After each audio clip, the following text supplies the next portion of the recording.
اور یہ نقطہ کمال ہے، جس قدر بڑا ولی ہوگا اس کا اتنا تقوی ہی مضبوط ہوگا۔ ولایت کا قد کرامات کی قلت اور کثرت سے نہیں ناپا جا سکتا، وہ تقوی کی بلندی سے ہی ولایت کے پرکھنے کا ہمیں شریعت نے مزاج دیا ہے۔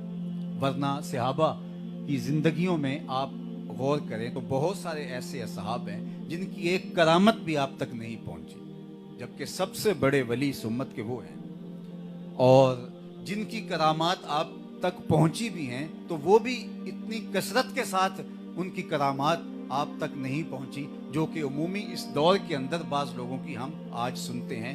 تو پھر کرامات کی قلت و کثرت پھر معیار نہ ہوا، معیار ایمان اور تقوی ہوا۔ وہ جتنا مرتبہ کمال پہ ہوگا اتنا ہی اونچے مرتبے پر اللہ کا ولی فائز المرام ہوگا۔ اور ظاہر ہے کہ جتنا مقام اونچا ہوگا اس لحاظ سے اس کا تقوی بھی اتنا ہی حساس ہوگا۔ جس قدر مراتب رفیع اس کو عطا ہوتے ہیں اس کی احتیاطیں بھی اسی طرح جو ہے وہ بڑھ جاتی ہیں۔ حضرت امام احمد بن حنبل کے پاس ایک خاتون آئی اور کہا کہ حضرت میں ایک مسئلہ پوچھنا چاہتی ہوں۔ تو آپ نے فرمایا پوچھئے۔ اس نے کہا کہ میں سود کاٹتی ہوں اور بازار میں فروخت کرتی ہوں۔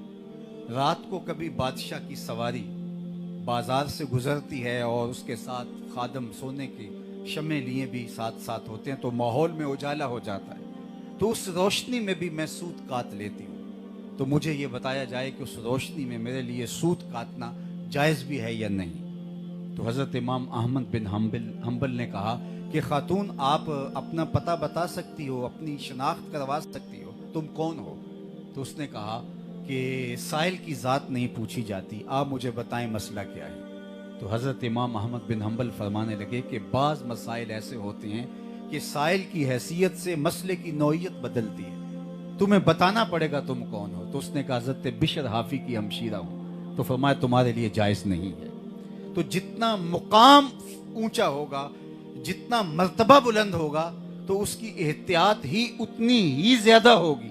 یاری تیری سونا پر ازمیشاں تیریاں اگ، سونا پرکھیا جامدہ ہے نال اگاں دے لگ۔ لوہے کو پرکھنے کے لیے آگ میں نہیں ڈالا جاتا، لیکن سونے کو پرکھنے کے لیے آگ میں ڈال کر کے دیکھا جاتا ہے۔ تو اگر آپ مقام رفیع پہ فائز المرام ہیں تو پھر جو ہے وہ آپ کی احتیاطیں اور آپ کے تقوی کا معیار بھی اس کے مطابق ہونا چاہیے۔ تو ہمارے اسلاف کی زندگیاں دیکھ لیجئے، ان کے شب و روز دیکھ لیجئے، ان کا انداز حیات دیکھ لیجئے کہ انہوں نے ایک ایک عمل اور ایک ایک اپنی حرکت و سکنت کو کس طرح سے تقوی کے نور سے معمور کر کے رکھا۔ تو جتنا تقوی کا مقام بلند ہوگا، رفیع ہوگا، اس قدر وہ ولایت کے اونچے درجے پہ فائز المرام ہوگا۔ تو ایمان اور تقوی۔ اب دوسری بات میں آپ کے سامنے رکھنا چاہوں گا، انما الاعمال بالنیات سے لے کر کے وَاعْبُدْ رَبَّكَ كَأَنَّكَ تَرَاهُ تک کا سفر جو ہے یہ ولایت کا راستہ ہے، یہ تصوف کا راستہ ہے، یہ طریقت کی خوبصورت شاہراہ ہے۔ پہلے نیت کے قبلے کو ٹھیک کیا جائے اور اس کے بعد آخری منزل کہ انسان اس مرتبے پر پہنچ جائے کہ اللہ کی عبادت اس طرح کرے گویا وہ اپنے رب کو دیکھ رہا ہے۔ تو یہ سفر جو ہے انسان کا، یہ طریقت کا سفر ہے۔ سب سے پہلے نیت کا حسن، اس میں معمولی بھی کجی قابل قبول نہیں ہے۔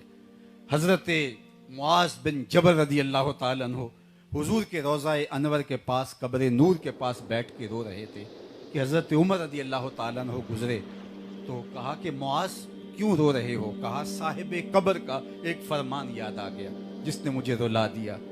تو حضرت عمر نے روک کے کہا ہمیں بھی بتاؤ وہ فرمان کیا ہے۔ تو حضرت معاذ بن جبل نے فرمایا کہ ایک دن حضور علیہ السلام نے ارشاد کیا تھا تھوڑی سی ریا بھی شرک ہے، تھوڑی سی ریا بھی شرک ہے۔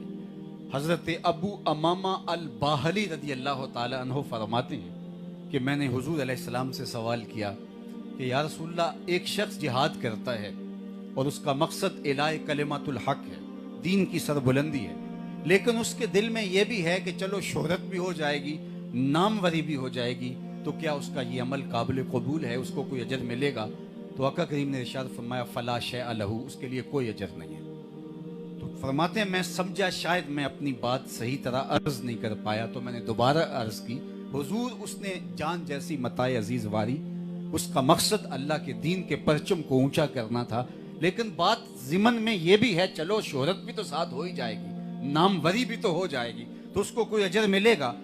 تو حضور نے پھر ارشاد فرمایا فلا شیء لہ، اسے کوئی اجر نہیں ملے گا. تو کہتے ہیں کہ میں کپا گیا اور میں پھر سمجھا شاید جو میں کہنا چاہ رہا تھا میں نہیں کہہ پایا. میں نے پھر تیسری مرتبہ حضور سے پوچھا. حضور اس کا مقصد اللہ کے دین کے جھنڈے کو اونچا کرنا، اعلاء کلمۃ الحق ہے، لیکن ساتھ یہ بھی ہے چلو پھر ضمن میں ساتھ شہرت بھی تو ہوگی، ناموری بھی تو ہو جائے گی. حضور نے پھر فرمایا فلا شیء لہ، اسے کوئی اجر نہیں ملے گا. اور پھر وضاحت کرتے ہوئے فرمایا اللہ صرف اسی عمل کو قبول کرتا ہے جو محض اس کے لیے کیا جائے. تیرے عمل میں اخلاص ہو تو اس کا اجر کچھ اور ہے. حور و خیام سے گزر، مینا و جام سے گزر. معمولی سی ریا اور اس طرح کی ملاوٹ بھی دین کے اندر قابل قبول نہیں ہے. یہ نیت سے ابھی سفر شروع ہو رہا ہے، ابھی یہ طریقت کا سفر. ہم آج غوث زمان اور قطب وقت ہیں، ہم تو بھلا اچھے انسان بھی بن جائیں تو بہت بڑی بات ہے، اچھے مسلمان بھی بن جائیں تو بہت بڑی بات ہے. یہ نیت سے طریقت کے سفر کا ابھی آغاز ہوا جا رہا ہے. اور اگر نیت میں تھوڑی سی کجی آ گئی تو کیتی کتری پئی کھو محمد تے سکہ بنیا سر، کچھ پلے باقی نہیں رہا. تو نیت کے حسن سے لے کر دین کا چوتھائی حصہ بھی اس کو کہا گیا ہے، اور دین کا جو ہے وہ تیسرا حصہ بھی نیت کو کہا گیا ہے. حضرت امام حسن بصری اور محمد بن سیرین رضی اللہ تعالی عنہما دونوں تابعی ہیں. ان میں سے ایک کا انتقال ہو جاتا ہے تو دوسرا جنازے میں نہیں پہنچ پاتا. تو کسی نے ان کو آ کے کہا کہ جناب آپ کے ہم مصر اور شہر بصرہ میں ہی رہ رہے ہیں اور جنازہ ہو گیا اور آپ نہیں گئے. تو فرمایا کہ صاحب میں نیت ہی ٹھیک کرتا رہ گیا اور جنازہ گزر گیا. میری نیت کی درست نہیں ہو پا رہی تھی. نیت کا استحضار جب تک نہ ہو لے تو کیا فائدہ ہے اس وقت شامل ہونے کا. تو ذرا دیکھیے یہ اس درجے کے لوگ ہیں اور کس قدر زور اپنی نیتوں پہ دے رہے ہیں. اور ہم جو ہیں وہ اپنے عمل کا ضرور جائزہ لیں کہ ہم کہاں کھڑے ہیں اور ہمارے رویے، ہمارا طرز زندگی اور ہمارا انداز معاشرت کیا ہے. تو اعمال کا دار و مدار نیتوں پر ہے. یہاں سے یہ سفر شروع ہوتا ہے اور پھر بڑھتے بڑھ کے اس کی انتہا ہوتی ہے کہ وَاعْبُدْ رَبَّكَ كَأَنَّكَ تَرَاهُ، اپنے رب کی عبادت اس طرح کرو گویا تم اسے دیکھ رہے. اور جب اس مرتبہ کمال تک پہنچ جاؤ اور یہ اعزاز تمہارا مقسوم ہو جائے تو پھر سمجھ لو کہ ولایت کے اس مقام کو تم نے حاصل کر لیا ہے اور طریقت کا یہ راستہ ہے. تیسری بات، طریقت کا راستہ، المسلم من سلم المسلمون من لسانہ و یدہ، یہاں سے شروع ہونا ہے. سب سے پہلے اپنے آپ کو بے ضرر کرنا ہے. مخلوق کے لیے آپ کا وجود بے ضرر ہو جائے اور اس کے بعد بڑھتے بڑھتے آپ کا وجود لوگوں کے لیے نافع بن جائے. خیر کی چابی اور شر کا تالا، جو حضور نبی رحمت صلی اللہ علیہ وآلہ وسلم نے فرمایا. اب مجھے اور آپ کو جائزہ لینا پڑے گا کہ طریقت کا راستہ، اس میں سب سے پہلے جس پر توجہ دینے کی ضرورت ہے وہ اپنے وجود کو بے ضرر کرنا ہے. تمہاری وجہ سے اللہ کی مخلوق کو کوئی تکلیف نہ پہنچے. پہلے اپنی وہ صفات جو ہے وہ رذیلہ، صفات رذیلہ جو ہیں ان کو ختم کرنا ہے. پھر صفات حمیدہ پیدا ہوں گی. پہلے گندگی دھونی ہے، پھر اس کے بعد پھول بوٹے لگائیں گے اور پھر اس کے بعد جو ہے وہ مرصع ہوں گے، پھر اس کے بعد جو ہے وہ اپنے آپ کو آراستہ کریں گے. سب سے پہلے اپنے آپ سے گند اتارنا ہے، غلاظتیں دور کرنی ہے، اپنے وجود کو اس کی مخلوق کے لیے بے ضرر بنانا ہے.